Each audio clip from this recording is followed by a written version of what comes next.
원래는 제가 이 출애굽기는 한 40시간 정도로 해서 제가 이렇게 세미나도 하고, 그동안 이제 CIS 쪽에 목회자들 대상으로 한 1000명 이상 이렇게 말씀 세미나도 하고, 출애굽기만 지금까지 한 120번 가까이 이렇게 이제 말씀을 전하고 있는데, 목사님께서 저에게 주신 시간이 총 해서 한 4시간, 한 5시간 정도 되는 것 같아요. 그래서 그 40시간을 5시간으로 하려니까 그 본문을 정할 때 그래도 진도가 한 요 정도면 되겠다 싶어서 오늘 이제 이 5가지 광야를 하는 걸로 이렇게 이제 말씀을 드렸는데, 사실은 요 5가지 광야가 출애굽기 15장에서 18장까지의 내용이거든요. 그런데 출애굽기는 이제 40장까지 돼 있으니까 요 부분을 이제 오늘 좀 그냥 그 동안에 이렇게 이제 시간으로 보면 한 요 정도면 할 수 있겠다. 그래서 이제 기도하면서 정했는데,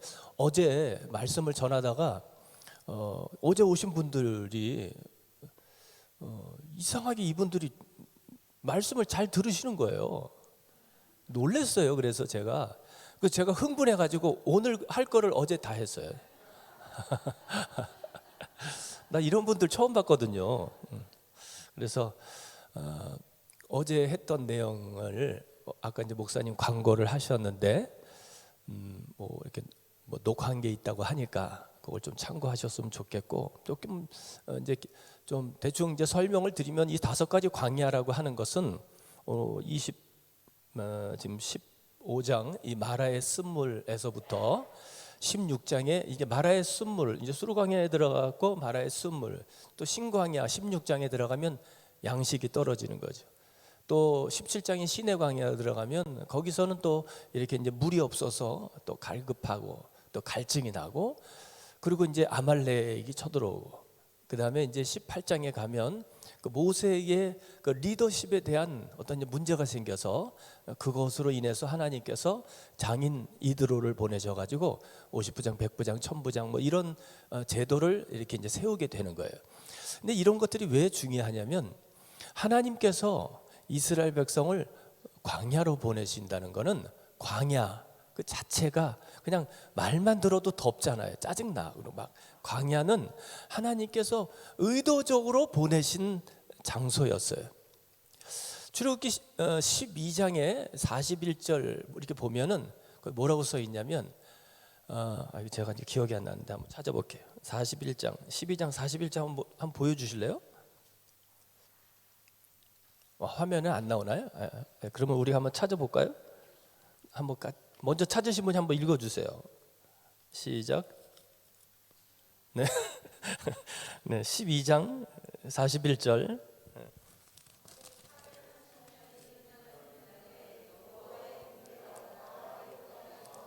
예.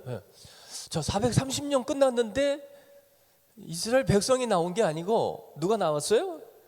군대가 나요. 군대가. 이 사람들이 무슨 애굽에서 무슨 군대 훈련 받은 적 있어요? 제식 훈련도 안 받은 사람들이에요. 그냥 바로가 불러다가 막 강제로 중노동 시키고, 그래서 바로를 위해서 국고성 비돔과 람세스 짓고 수로를 짓고 운하를 짓고 피라미드 만들고 계속 노동하던 사람들이에요. 근데 그 중노동 하기 전에는 무슨 직업을 가지고 있었느냐? 고센 땅에서 짐승들 키우면서 고생했어요. 그러니까 짐승들 목축업을 했어요. 목축업을 하고 건축업을 하고, 목축업을 하고 건축업을 하고 이렇게. 그리고 나서 하나님 불렀어요. 출애굽을 했거든요. 근데 그때 성경이 이렇게 말해요. 이스라엘 군대가 애굽에서 나왔더라. 도대체 이 사람들이 언제 제식 훈련을 받았을까? 하나님은 출애굽기 12장 6월절 사건을 통해서 구원받은 이 백성들을 하나님은 어떤 관점으로 보시느냐? 군대로 보시는 거예요. 여러분들이 예수 믿고 하나님 자녀가 되었으면 주님의 군대가 되신 것을 믿으시기 바랍니다. 그래서 그러면 군대로 부르심을 받은 자는 디모데전서 2장인가요? 후서 2장인가 아무튼 군대로 부르심을 받는 자는 자기 생활에 얽매이는 자가 없나니 이는 군사로 모집한 자를 기쁘게 하려 함이니라. 그러니까 군대로 갔으면 일단 첫 번째 뭘 해야 되느냐? 옷을 갈아입어야. 맞나요? 옷을 갈아입어요. 저와 여러분이 예수 믿고 하나님의 영적 군사가 되면 주님의 거룩한 흰 옷을 입고 살아야 되는 거예요. 그래서 에베소서에 뭐라 그래요? 너희 옛 사람을 벗어버리고 오직 심령으로 새롭게 되어 하나님의 의의 진리로 거룩함을 지으신 받은 새 사람을 입으라 그랬어요. 벗고 입어야 돼요. 군인으로 부르심을 받은 자는 처음에는 벗어야 돼요. 제가 이제 우크라이나에 있을 때 한 10년 동안 마약 재활 센터를 했어요. 우크라이나에 마약 중독자들이 많은데요. 처음에 이제 길거리 노숙자 같이 막 이 마약 환자들이 그렇게 살아가요. 근데 그런 사람들을 이제 병원으로 보내서 한 달 동안 이제 마약을 끊게 하고, 그리고 한 달이 지나고 나면 이제 저희 센터로 데려와서 6개월 동안 치료를 해요.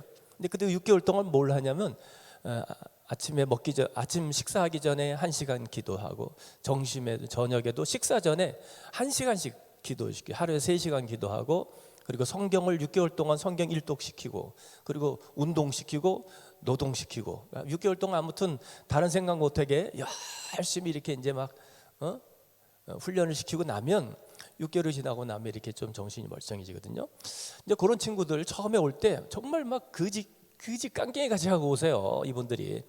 근데 그런 분들을 처음에 이제 샤워장 가서 샤워해라 그러면 이제 옷을 다 벗고 아주 깨끗하게 씻어요. 막 면도도 하고 뭐 이렇게, 우리 또 바리깡을 몇 개 사줘가지고 거기서 또 머리도 잘라주고 그렇게 해서 하는데, 이제 제가 물어보죠.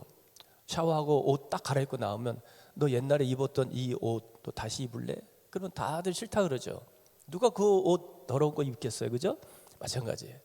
여러분이 옛사람을 벗어버리면 그 옷을 다시 입으면 안 되는 거예요.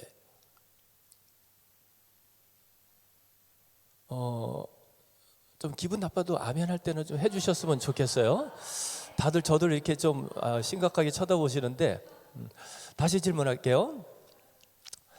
두렵고 떨리는 마음으로요. 예수 믿었으면 옛사람을 벗어버리고 그 옷을 다시 입으면 안 될 줄로 믿사옵나이다. 이래야 제가 이렇게 아멘을 들을 수 있는 거군요. 자, 그래서 이 군대로 부른 자는 옷을 갈아입고, 그 다음에 하나님이 군대로 불렀으니까 그 다음에 어디 제식 훈련을 시켜야 될 거 아니에요. 그 훈련 받는 장소가 어디? 광야. 거기서 군사로 부르심을 받은 자는 어떻게 된다고요? 자기 생활에 얽매이는 자가 없어야 된다는 거예요. 왜냐? 그를 부르신 자를 기쁘게 하기 위해서. 주님의 군사는 자기 사생활, 개인의 감정에 사로잡히면 안 됩니다. 오직 명령에 따라야 되는 거거든요. 그래서 훈련하기 위해서 광야로 보내셨어요. 그러니까 광야에서는 훈련받으면서 무엇을 해야 되냐? 영적 군사는 자기를 내려놓는 거예요. 자기 부인을 해야 됩니다. 따라했어요. 자기 부인. 그랬더니 어떤 목사님이 그러세요. 자기 부인을 부인하지 말고 자기를 부인하라고. 근데 그것도 명언인데, 아무튼 나를 내려놓는 게 중요한 거예요. 광야가 나를 내려놓는 거예요. 내가 죽어야 되는 거예요. 어제도 제가 그제도 말씀드렸는데, 여기 애굽, 광야, 가나안. 이제 짝짝 나오네요. 이렇게 손발이 맞아야 재밌어요. 그죠? 자, 애굽과 광야 요 사이에 강이 흐르는 무슨 강이죠? 홍해. 광야와 가나안 사이에는 요단강. 홍해는 어떻게 건너요? 하나님이 갈라주세요. 하나님이. 그때는 애굽에서 나온 지 얼마 안 되기 때문에 믿음이 없어요. 그래서 하나님이 다 해주셔야 돼. 갈라주셔야, 마른 땅이 있어야 나와. 그런데 광야에서 요단강 건너갈 때는요, 그냥 말씀 붙잡고 그냥 제사장이 들어가니까 물이 갈라져요. 교회에서 이런 분들이 있어요. 목사님, 제가 병이 걸렸는데요, 기도해 주세요. 하나님이 제 병을 고쳐주시면 제가 교회에다가 헌금하겠습니다. 그런 분들이 있어요. 이분은 뭐예요? 마른 땅이 되면 내가 건너가겠습니다, 이 말이에요. 아직 믿음이 홍해의 믿음인 거예요, 지금. 그런데 하나님이 고쳐주실 줄로 믿고 미리 드립니다. 이건 뭐예요? 그냥 말씀 붙잡고 법궤를 메고 아직 흐르는 그 물 요단강에 들어갔더니 갈라지는 거예요. 그러니까 믿음이라고 하는 것은 신앙의 단계가 있는 거예요. 그런데 그냥 하나님이 다 해주시면 건너고, 그렇게 해주시면 이렇게 하겠다고 어떤 조건적인 그런 것은 본인의 신앙이 이제 출발하는 거예요. 이제 아직 홍해도 제대로 못 걷는, 광야의 훈련도 못 받은, 아직 나를 내려놓지도 못한 그런, 그러니까 이런 광야를 통해서 자기를 자꾸 내려놓고 내가 아니라 하나님입니다, 내가 아니라 주님이십니다, 내가 아니라 성령이십니다, 이걸 계속해서 삶 속에서 반복하고 그거를 몇 년 걸렸느냐? 이스라엘은 40년 걸렸어요. 40년. 모세도 몇 년 걸렸어요? 40년. 미디안 광야에서 40년 걸렸어요. 근데 사도 바울은 몇 년 걸렸어요?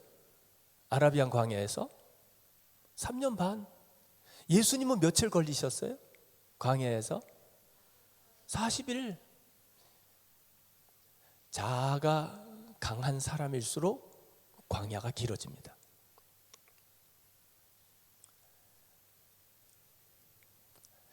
이 모세가 얼마나 자아가 강한 사람인지 아세요?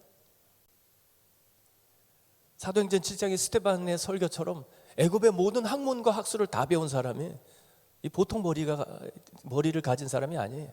오늘날 스펙으로 따지면 대단하죠. 엄청난 스펙을 갖고 뭐 요즘 오면 하버드대, 뭐 예일대 이런 수준이 아닌 거예요. 그 당시 애굽은 대제국이고 천하를 통일하는 아주 제일 세계에서 최강대국, 그 나라에서 모든 학문과 학술을 다 배웠어요. 그랬던 모세가 나이 40살이 됐을 때 내가 내 백성을 구원하겠습니다. 그랬더니 하나님께서 너 안 돼. 그리고 어디를 보냈어요? 미디안 광야.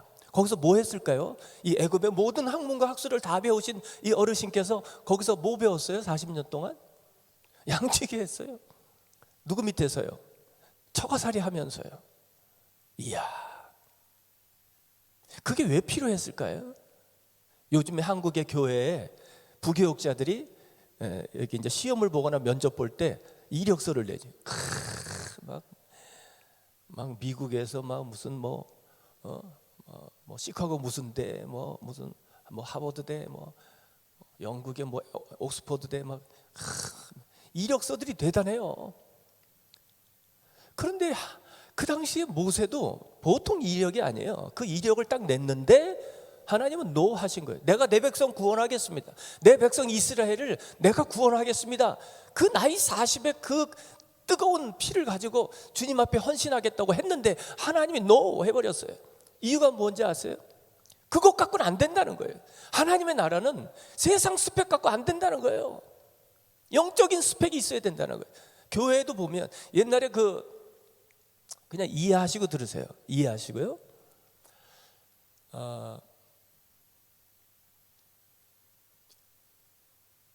어떤 오카르 목사님 그 교회, 사랑의 교회 안수 집사님이시죠. 이분이요 굉장히 똑똑하시고 믿음이 좋으시고 뭐 이런 분인데 정말 논리적이고 아주 이성이 아주 굉장히 강하신 분인데 나중에 자기 딸이 귀신 들렸어요. 그냥 이해하시고 들으세요. 귀신 들렸는데 이게 뭘 해도 안 되는 거예요. 거기다 이게 우울증 오고 막 귀신 들려서 창문만 보이면 무조건 자기 몸을 던지려고 그래. 그래갖고 그거를 침대에다가 이렇게 넥타이로 2개로 해가지고 묶어놨었대요. 안수 집사님이 자기 딸을. 그런데 하다가 나중에 소문 듣고 순복음교회로 데려왔어요. 거기에 남성교회 집사님들이 이렇게 이제 봉사를 하시는데 그 자매를 보는 순간에 10몇 명이 달라들여서 예수의 이름으로 기도했더니 귀신이 그 자리에서 떠나가렸어요. 그러니까 이런 영적인 스펙이라는 거예요. 이게 뭐냐면 우리가 세상으로 아무리 세상적인 스펙을 쌓아도 영적인 스펙, 예를 들면 내가 기도해서 누군가를 이렇게 치료한 경험이 있는가? 내가 금식하고 기도해서 문제 있는 가정을 회복시킨 경험이 있는가? 내가 기도해서 하나님 안에서 기도로 응답받고 질병을 치료받은 경험이 있는가? 어떤 귀신을 쫓아낸 경험이 있는가? 이런 영적인 스펙들은요, 세상적인 그런 지식 갖고서는 할 수가 없는 것들이에요. 그러니까 하나님께서 모세를 훈련시킬 때 이런 세상의 모든 학문과 학술을 다 배웠어도 그것 갖고서는 하나님 일을 할 수 없다는 거예요. 그래서 광야로 보내서 40년 동안 뭘 시켰느냐? 그냥 양치고 목자 생활하고 그리고 처가살이 하면서 힘들게 자기의 모든 자존심 다 깎여가면서 그런 시간들을 철저하게 아주 자기를 부인하도록 그렇게 만들어버려요. 그래서 나중에 얼마나 자기가 깎여져서 내려놓게 되느냐, 하나님께서 너 이제 애굽으로 가라. 나이 40년 지나서 40년 지나는 내가 막 하겠다고 할 때는 하나님 못 하시게 하더니 40년이 지나서 애굽으로 가라 그랬더니 오히려 이제는 모세가 못 한다고 그래요. 나는 할 수 없습니다. 내 언어도 안 되고 몸도 안 좋고 나이도 많고. 바로 그때가 하나님이 일하실 때, 내가 나를 포기할 때, 그때 하나님이 일하실 때. 개들이 가다가 앞에 담벼락이 보이잖아요. 그럼 어딜 보는지 아세요? 위를 쳐다봅니다. 인생의 길이 막히면, 사방에 우겨싸임을 당하면 우리는 어디를 봐야 되느냐? 천지를 지으신 여호와 하나님을 봐야 됩니다. 우리의 도움은 거기서부터 오는 것이기 때문에 그렇습니다. 자, 15장은 마라의 쓴물. 이 마라의 쓴물은 결국은 뭐냐면 3일 동안 물을 못 마셔요. 너무 탈진되고 힘들어 죽을 것 같아. 그랬는데 마라의 그 우물이 보이는 거예요. 그 우물을 보는 순간에 사람들이 막, 이야, 저거 우물이지, 우물이야, 막 박수를 치고 춤을 추고 난리가. 이야, 드디어 우리 살았어. 저 우물이 이제 마시기만 하면 우리의 이 갈증을 해결해 줄 수 있겠지, 기대하는 마음이 있었어요. 그래서 가서 물을 먹었는데 쓴물이라는 거죠. 그때 그들의 있는 모든 그 기대가 한순간에 무너지는 거예요. 하나님께서 왜 그러셨을까요? 우리는 세상을 살면서 많은 것들을 기대합니다. 돈, 물질, 명예, 젊음, 자식. 그런데 하나님은 그 모든 그 어떤 것도 기대하지 못하게 하셔. 다 무너뜨려. 오직 하나님만 기대하게 하세요. 그런데 그 쓴물을 단물로 바꿀 때, 이 쓴물을, 마라의 쓴물을 단물로 바꿀 때 어떻게 했느냐? 백성들은 원망했어요. 백성이 원망하고, 그때 모세는 뭐 했어요? 기도했어요. 자, 다시 15장을 보세요.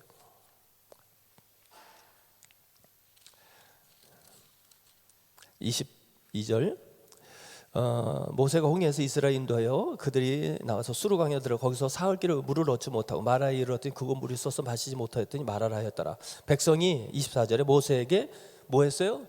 원망했어요. 원망불평. 이 원망불평의 그 저변, 그 베이스에 뭐가 있다 그랬어요?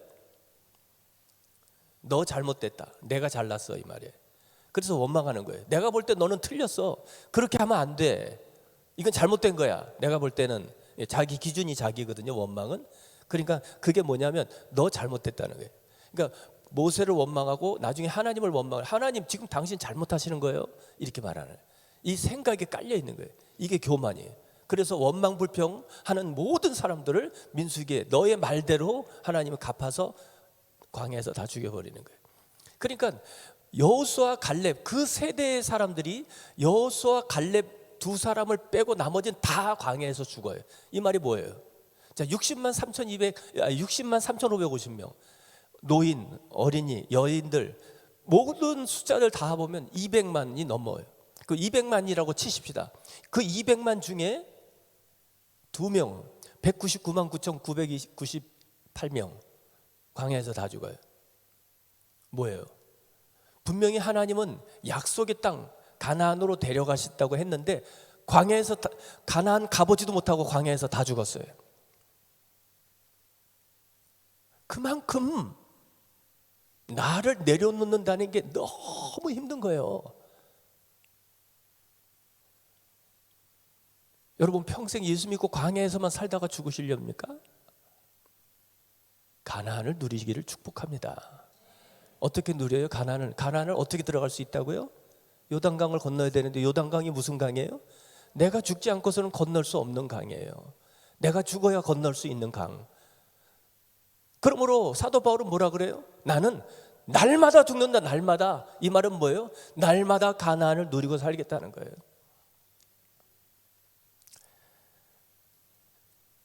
이스라엘 백성들의 모든 대부분의 사람들이 광야에서 다 죽었다는 것은 그만큼 거기서 자기를 내려놔야 되는데 이 내려놓는 게 어려운 거예요. 자아가 너무 분하고 너무 억울하고 포기할 수 없고 이런 것들, 자존심 상하고 기분 나쁘고 내 감정이 중요한 사람은 절대로 그것을 할 수가 없는 거예요. 자기를 내려놓을 수가 없어요. 그러다 보니까 결국은 여호수아 갈렙 빼고 다 죽죠. 근데 재밌는 것은 여호수아는 어느 지파에? 여호수아가 있어요, 그런 거. 자, 그런데 여호수아는 이스라엘을 대표하는 사람이에요. 여호수아가. 갈렙은요, 이방인을 대표하는 거예요. 이 갈렙이라는 사람은 이방인이었어요. 그런데 이스라엘 여자와 결혼해서 이스라엘 백성이 됐어요. 그러니까 이 두 사람만이 가나안 들어가는데 이스라엘의 대표로 여호수아가 들어가고 이방인의 대표로 갈렙이 들어가요.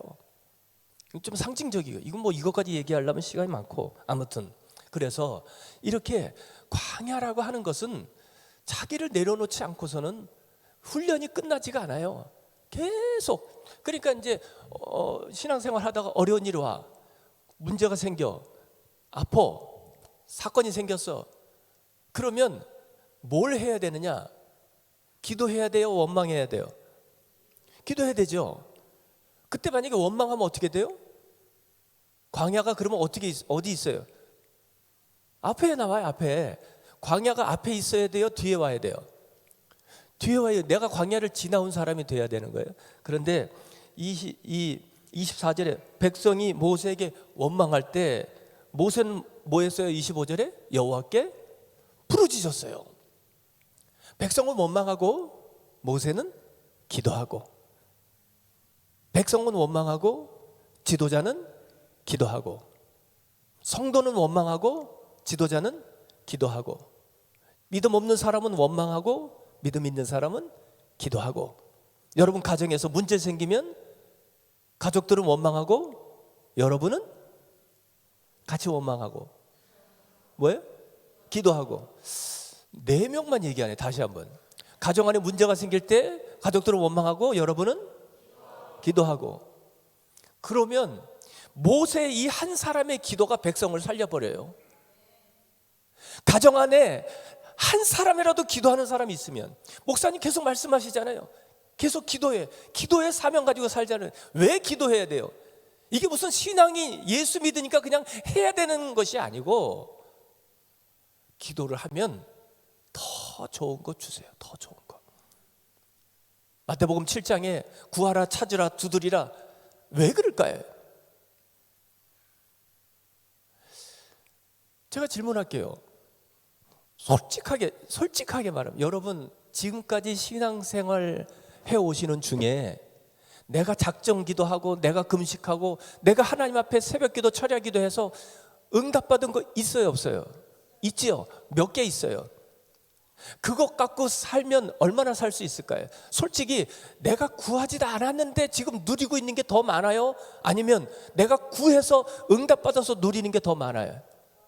구하지 않았는데 누리는 게 더 많죠? 하나님이 다 주시죠? 그런데 왜 구하라고 그래요? 이게 여러분 신앙생활이 사실은 내가 기도하고 내가 구하지 않아도 지금 하나님 안에서 내가 누리고 사는 게 얼마나 많은지 아세요? 그럼에도 불구하고 하나님이 왜 구하라, 찾으라, 두드리라 왜 그럴까요? 더 좋은 거 주시려고 그래요. 더 좋은 거. 뭐 저에게 한정된 시간이 있어서 좀 아쉽지만 아무튼 이 15장에서 이 마라의 쓴물을 하나님이 이스라엘 백성들을 이렇게 자 보세요. 모세가 홍해에서 이스라엘을 인도하며 이게 모세가 했어요? 아니요. 하나님께서 모세에게 지시하셨어요. 결국 하나님의 인도하심 따라 가는 거예요. 그런데 마라의 쓴물이 왔어요. 17장 1절에도 보면 이스라엘 백성들이 뭐라 그래요? 이스라엘 자손의 온 회중이 여호와의 명령대로 행하여 신 광야에서 떠나 그 노정대로 갔는데 물이 없었어요. 그러니까 보통 우리가 생각할 때 내가 하나님의 성령의 인도하심을 따르고 구름 기둥 불 기둥을 따라가면 성령께서 인도하시고 하나님이 인도하시면 좋은 게 있을 거라고 기대를 하죠. 대부분의 사람들은 다 그렇게 생각해요. 그런데 본문을 보면 하나님이 인도하셨어요. 성령께서 인도하셨어요. 구름 기둥 불 기둥으로 인도하셨어요. 그런데 물이 없어요. 그런데 쓴물이 나와요. 하나님이 인도하셔도 쓴물이 나옵니다.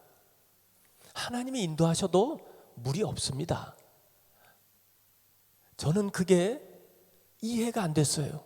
왜? 내가 이렇게 열심히 신앙생활을 하는데 왜 이런 어려움이 오는가? 이해할 수 없는 하나님. 그런데 광야를 지나면서 깨닫게 되었어요. 하나님이 나를 내려놓게 하시는 훈련이었음을 고백하게 되는 거예요. 이게 왜 중요하냐? 자, 이스라엘 백성들이 요셉을 알지 못하는 새 왕이 나오면서 그때부터 이스라엘 백성들을 핍박하고 고난을 주고 가지고 있는 재산을 다 뺏어요. 여러분 생각해 보세요. 야곱이 요셉이 애굽의 총리 대통령 다음 천상천하 유어 독존 독종이 아니고요. 그런데 그런 사람이면 애굽의 총리의 패밀리 이게 대단한 인맥 아니에요? 그러면 뭐 국회의원 가족만 돼도 웬만한 사업체 같은 것도 막 인수받아서 막 하고 얼마나 돈 많이 벌 수 있어요, 그죠? 권력의 힘이라는 게 그런 거거든요. 그렇게 오랜 시간을 보냈어요. 요셉의 총리 그 가족으로. 그러면 많은 혜택을 받았겠죠. 그런데 요셉을 알지 못하는 새 왕이 나오면서 그들의 재산을 다 몰수, 국가 소유. 어느 날 갑자기 집과 재산을 다 뺏겨버려요. 이거 얼마나 황당한 일이에요. 근데 거기다가 건강한 남자들은 가서 노가다를 뛰어야 돼요. 월급도 못 받고. 근데 거기다가 나중에 남자들이 태어나니까 죽이라 그러는 거예요. 그것도 안 되니까 나일강에다 던져버리라고 하는 거예요. 이런 상황 속에 있었어요. 그런데 만약에 그 요셉의 총리의 패밀리로 살다 보니까 막 이 양을 처음에는 한 7마리 정도 이렇게 내가 데리고 있다가 총리 패밀리가 되면서 막 7,000마리, 8,000마리 막 거부가 되어지고 막 모든 이스라엘 백성들이 다 총리의 혜택을 받아가지고 다 잘 살아. 메르세데스 끌고 다니고 집에 갔더니 화장실이 3개야. 할렐루야. 그런 집에서 살고 막 그래. 그렇게 평생 그렇게 살다가 죽는 거 하고 이렇게 고난받아서 고통 속에 아들을 낳으면 막 강물에 던져야 되고 막 이런 상황 속에서 하나님의 은혜로 출애굽을 한 거하고 그리고 광야에서 죽을 만큼 고생하고 어떤 게 더 축복일까요? 응? 둘 다 안 했으면 좋겠죠. 만약에 이 둘 중에 하나를 선택하면 어떤 게 축복이에요? 나와 있잖아요. 이런 출애굽하는 게 축복이겠죠. 만약에 바로가 이스라엘 백성들한테 친절하게 했으면 애굽의 군대가 이스라엘 백성들에게 니네들 힘들지, 이거 빵 좀 먹어, 이거 좀 부족하지만 이거 좀 먹어, 그리고 막 생활비도 보태주고 국가에서 막 장학금 주고 막 이렇게 해줬으면 이스라엘 백성들이 출애굽했겠어요? 안 했겠어요? 절대 안 하죠. 이렇게 살기 좋은 세상에서 내가 왜 출애굽을 하겠어요? 그런데 오직 힘들면 나왔겠어요? 오직 힘들면. 솔직히 말해서 여러분들 오직 힘들었으니까 여기 지금 나오고 있는 거 아니에요? 얼마나 힘들었으면 예수 믿었어요? 맨정신으로 예수 믿었겠어요? 잘 나갔으면 예수 믿었겠어요? 여러분 세상에서 권력으로 부귀영화 누렸으면 예수 믿었겠어요? 아니요. 어떻게 주님 만났어요? 인생의 고통 속에 방황하다 주님 만났어요. 동의하시나요? 그 고통이 축복이에요, 저주예요? 돌아보니까 그것도 하나님 은혜더라. 지금 내가 당하는 그 고난이 자존심도 상하죠. 힘들죠. 눈물 나죠. 고통스럽죠. 그러나 이것이 나를 내려놓게 하는 아주 좋은 축복이 되는 것입니다. 고난 뒤에 영광이 오는 거예요. 십자가의 죽음이 없이는 부활이 없는 거예요.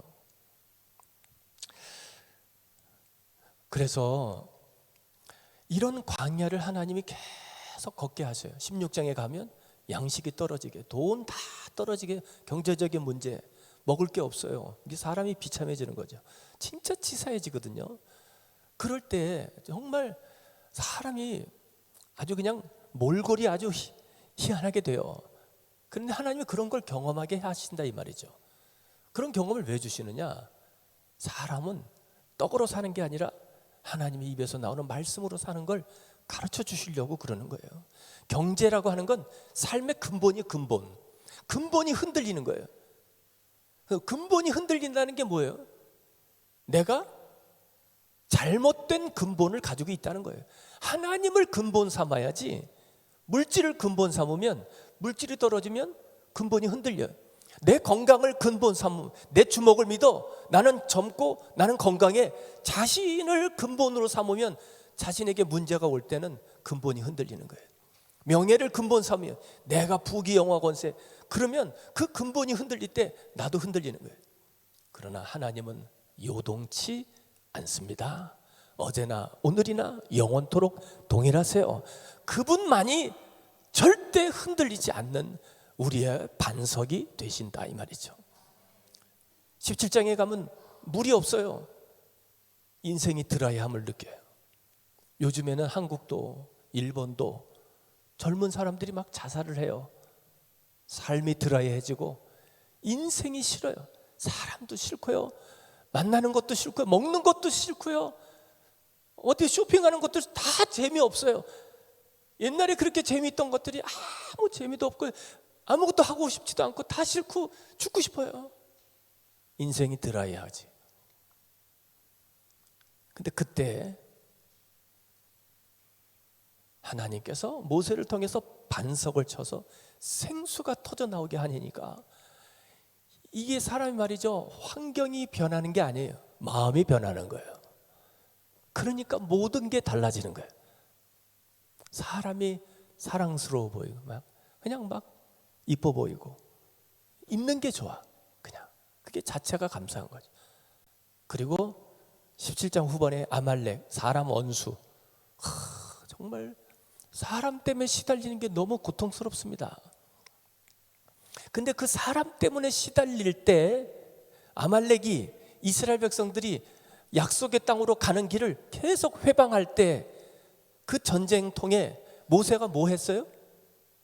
어디로 올라갔어요? 산에 올라갔어요. 뭐 했어요? 기도했어요. 어떻게 기도했어요? 두 손 들고 기도했어요. 그랬더니 밑에서 싸우는 여호수아가 전쟁에서 이기더라는 거예요. 근데 내가 육신이 연약하여 손이 내려오니까 전쟁에서 지는 거를 보는 거예요. 그 전까지는 마라에 쓴 물, 양식이 떨어져서 이스라엘 백성들이 원망불평할 때, 물이 없어서 17장에 이스라엘 백성들이 원망불평할 때 모세는 계속 하나님께 기도해요. 백성은 원망하고 지도자는 기도하고 가족들은 원망하고 나는 참 이게 손발이 안 맞아요. 다시 할게요. 백성은 원망하고 지도자는 기도하고 가족이 원망할 때 나는 기도하고 그랬더니 이스라엘이 이기더라 이 말이죠. 그거를 보면서 모세가 뭘 생각했냐면 마라의 쓴물, 양식이 떨어지고 물이 없을 때는 모세가 혼자 기도하면 백성들이 다 같은 수혜를 입었어요. 그 한 사람의 기도가 많은 사람들을 살리는 거예요. 그런데 아말렉 사건은 이 모세 한 사람이 기도하니까 이기긴 이겨. 근데 어느 순간에 내 힘이 빠지고 육신의 연약함을 경험하면서 팔이 내려오니까 지더라 이 말이죠. 그걸 보면서 마음으로는 두 손 들고 기도하는 게 원인데 육신이 연약하여 두 손이 안 올라가. 결국은 나도 할 수 없구나. 이게 나 혼자 하는 게 아니구나. 누군가가 돕는 사람이 필요하구나. 그때 아론과 훌이라고 하는 이 사람들이 별로 성경의 스포트라이트를 받은 사람들이 아니에요. 바로 그때부터 이 사람들이 관심이 성경에서 쫙 보여지기 시작하는 거예요. 그러면서 양손을 딱 잡고 함께 기도에 동참하는 순간에 여호수아가 이겨서 전쟁을 이기게 되는 것을 경험하는 순간 모세는 깨달아요. 이 하나님의 나라는 사람들이 나를 힘들게 하고 고통을 줄 때 누군가가 내 옆에서 나의 팔을 딱 잡아주고. 사람들이 왜 자살을 할까요? 자식들이 왜 자살해요? IMF 때 남편들이 얼마나 많은 사람들이 자살을 했는지 아세요? 왜 막 자기도 안 되니까 자식 둘 데리고 한강에서 뛰어내려서 동반 자살하고요. 왜 그랬는지 아세요? 만약에 그때 자살하려고 할 때 누군가가 내 말을 들어주고 나를 위로해주고 나를 이해해주는 사람 한두 명만 있었으면 절대 자살 안 합니다. 동의하세요? 아내가 내 말만 이해해 줄 수 있어도요 자살 안 합니다. 왜 자살하느냐? 이 세상에 아무도 내 말을 들어줄 사람이 없어요. 이 세상에 아무도 내 편을 나를 이해해 주는 사람이 없을 때 오직 한 길밖에 안 보여. 죽어야 된다. 내가 정말 고통 속에 있을 때 누군가가 내 양쪽에서 팔을 잡아주면서 괜찮아, 난 너 이해해, 그럴 수 있어, 너 잘할 수 있을 거야. 누군가가 나에게 그렇게 위로하고 힘주는 두 명만 있다면, 아니 한 사람만 있어도요 그 인생 포기하지 않습니다. 교회에서 성도들이 왜 떠날까요? 왜 나가요? 그 교회에서 나를 받아주고 나를 환영해주고 나를 인정해주고 나를 알아주는 사람 두 명만 있어도요 절대 그 사람 교회 떠나지 않습니다. 그런 사람이 없으니까 나가는 거예요. 야, 이 교회는 아무도 나에게 관심이 없구나. 그거를 딱 깨닫는 순간 내가 여기 있을 이유가 없는 거예요. 나가는 거예요. 인생도 마찬가지, 자살도 마찬가지. 그거를 모세가 그 아말렉 사건을 통해서 깨달아요. 사람이 없이는 이 일을 할 수 없구나. 돕는 사람 필요하구나. 그러면서 기도의 동역자를 찾아요. 여러분, 목사님이 계속 기도하라고 말씀하시죠? 혼자 기도하지 마십시오. 기도의 동역자를 찾아서 함께 기도하세요. 아주 좋은 일이 일어납니다. 왜 그러냐? 한 사람은 천을 쫓고 두 사람은 좀 크게 좀 대답해 주시면, 황공공 무지지 하지지 오지지, 좀 크게 좀 얘기해 주세요. 두 사람은 만을 쫓어요. 몇 배예요? 10배죠. 그러면 세 사람은 또 10배면 10만. 좋습니다. 네 사람이면 100만. 할렐루야, 더 재밌다. 5명이면 1000만. 그런데 이 5명이 각자 기도하면 5000. 연합의 원리라고 하는 것은 한 사람은 천을 쫓고 두 사람은 만을 쫓는, 두세 사람이 모인 곳에 주님이 함께 하시고 삼겹줄은 끊어지지 아니하고 형제가 연합하여 동거하는 하나님이 기뻐하시고요. 연합. 우리가 각자 기도할 수 있어요. 개인 프레이할 수 있어요. 그러나 교회는 연합이 돼야 돼요. 연합에 제일 좋은 게 뭔지 아세요? 질서가 있어야 되는 것입니다. 질서. 그래서 하나님께서 담임 목사를 세우신 것은 그 질서를 통해서 연합하기를 원하는. 사공이 많으면 뭐가 돼요? 배가 어디로 가요? 배가 저 우크라이나로 가는 거죠. 그래서 그 사람이 잘났냐 못났냐. 이스라엘 백성들이요, 모세를 보세요. 나이 80이에요. 나이 80. 40년 동안 미디안 광야에서 목축업을 하는, 양을 치던 사람이에요. 지팡이 짚고 힘도 없어요. 뭐라고? 이러는 사람이에요. 그런데 그 당시에 장정만 60만 3,550명이 나왔어요. 그 장정들 중에 모세보다 똑똑한 사람들 없었겠어요? 얼마나 많은 사람들이, 머리가 아주 샤프한 사람들이 얼마나 많았겠어요? 그런데도 그 미리암, 아론, 이 사람들이 나중에 모세의 리더십에 대항해요. 고라자손, 모세의 리더십에 대항해죠. 그때만 하나님은 어떻게 하셨어요? 그들을 먼저 선보셨어요.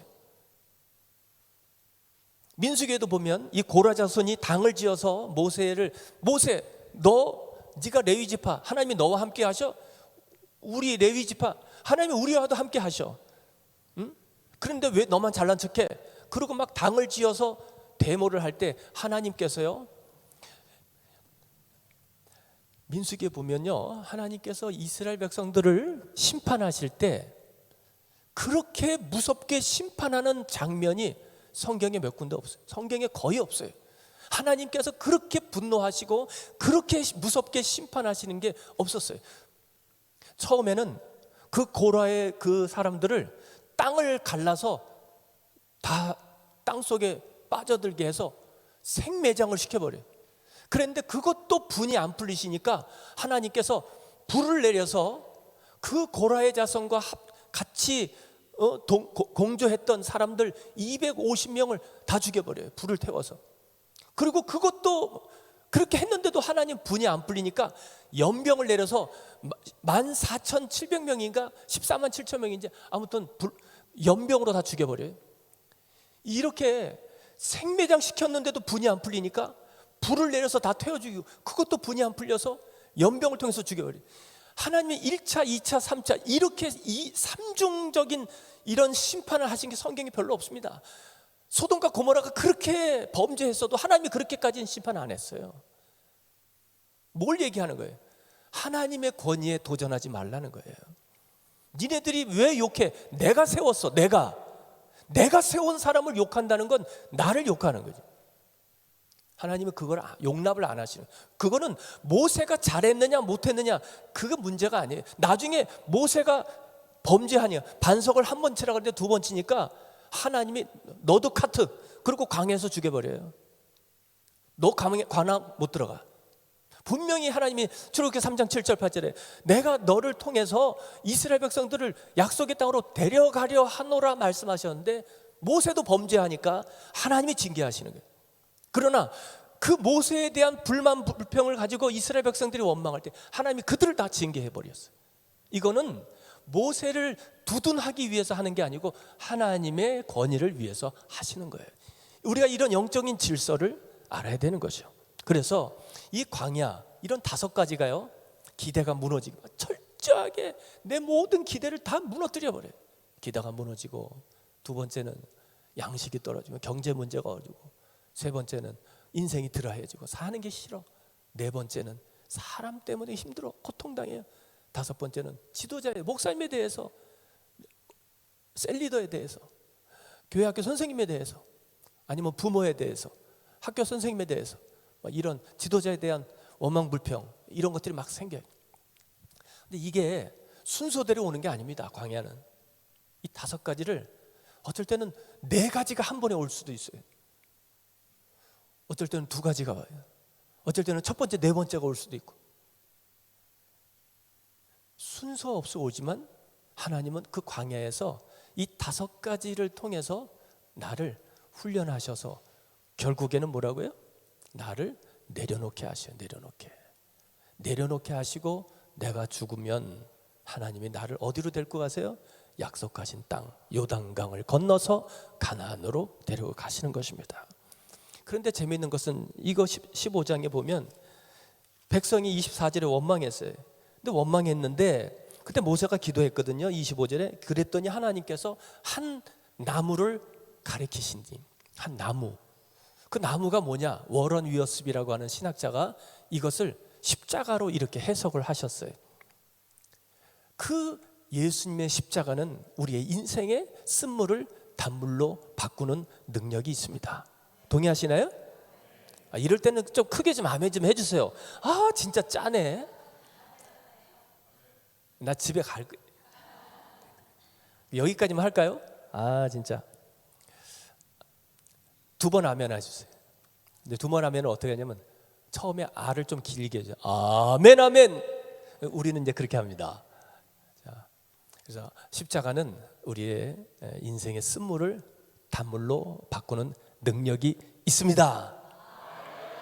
할렐루야. 이거 얼마나 좋아요. 이렇게. 그런데 재밌는 것은요, 모세가 그 나무가 어디 있었어요? 뭐 10km 떨어져 있었을까요? 아니면 옆에 있었을까요? 옆에 있었어요. 그런데 모세가 기도하기 전까지는 그 해답이 있는 거를 알았어요? 몰랐어요? 몰랐어요.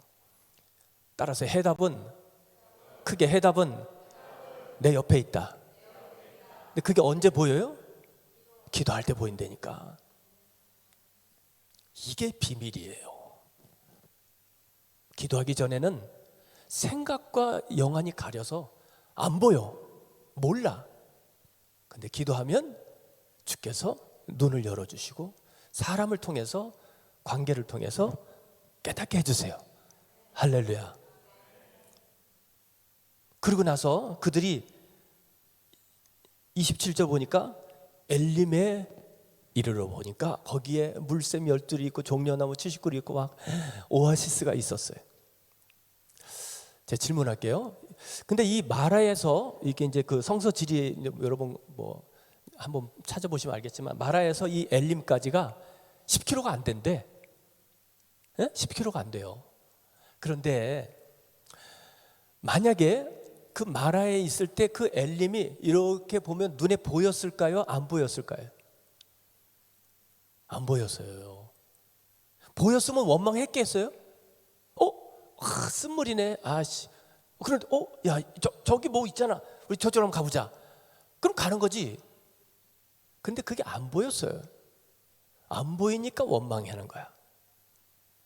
인생의 해답이 보이고 좋은 길이 보이면 원망 안 하죠. 그런데 그걸 하나님이 가려놓으셨어요. 이유가 뭔지 아세요?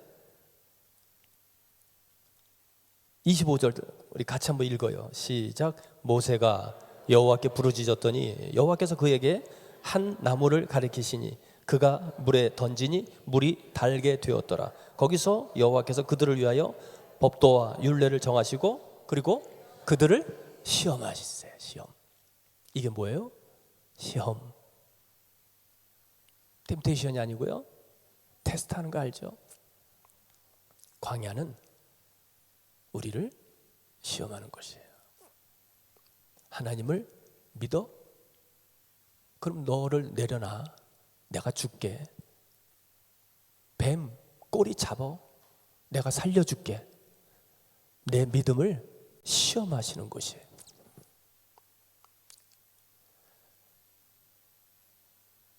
엘림은 그렇게 멀지 않았어요. 그들의 갈증을 해결해 줄 엘림은 가까운 거리에 있었어요. 그런데 보이지 않았어요. 이게 하나님의 비밀이에요. 하나님은 우리에게 살짝 가려놓으세요. 그리고 해답은 항상 가까운 곳에 있습니다. 기도하면 열립니다. 이거를 명심하셔야 돼요. 그렇게 5가지 광야를 통해서 결국은 경제적인 문제, 기대가 무너지게 하고 인생이 드라이해지고 어떤 사람 원수를 만나고 지도자에 대한, 리더에 대한, 아버지 어머니에 대한 이런 원망 불평이 생길 때 하나님은 그런 것들을 통해서 나를 다루세요. 나를. 왜 나에게 이런 일들이 생길까? 그게 아니에요. 그런 고난이 결국은 나를 약속의 땅 가나안으로 보내시기 위한 하나님의 축복이라는 거예요. 이스라엘 백성들을 애굽에서 건져내자마자 바로 약속의 땅 가나안으로 데려가지 않고 왜 광야로 보냈어요? 왜? 애굽에서 얼마나 고통했어요. 얼마나 힘들었어요. 그 불쌍한 백성들, 하나님이 당신의 독생자를 죽이기까지 사랑했던 이 이스라엘 백성들을 그렇게 고생 중에 있어서 건져주셨으면 이제 좀 축복된 땅으로, 이제 좀 안정된 곳으로 보내주셔야 될 거 아니에요. 그런데 왜 광야로 보냈어요? 왜? 광야가 어떤 곳이에요? 애굽이 그리울 만큼 힘든 곳이 광야예요. 애굽이 얼마나 힘들었어요. 그런데 거기가 그리울 만큼 우리가 애굽으로 돌아가자. 오히려 거기가 나, 이 광야보다는. 그만큼 힘든 곳이 광야예요. 애굽보다 더 힘들어요. 애굽에서 건져서 왜 거기보다 더 힘든 광야로 하나님이 보내셨어요? 이유가 뭐예요? 내가 살아서는 절대로 약속의 땅으로 갈 수가 없는 거예요.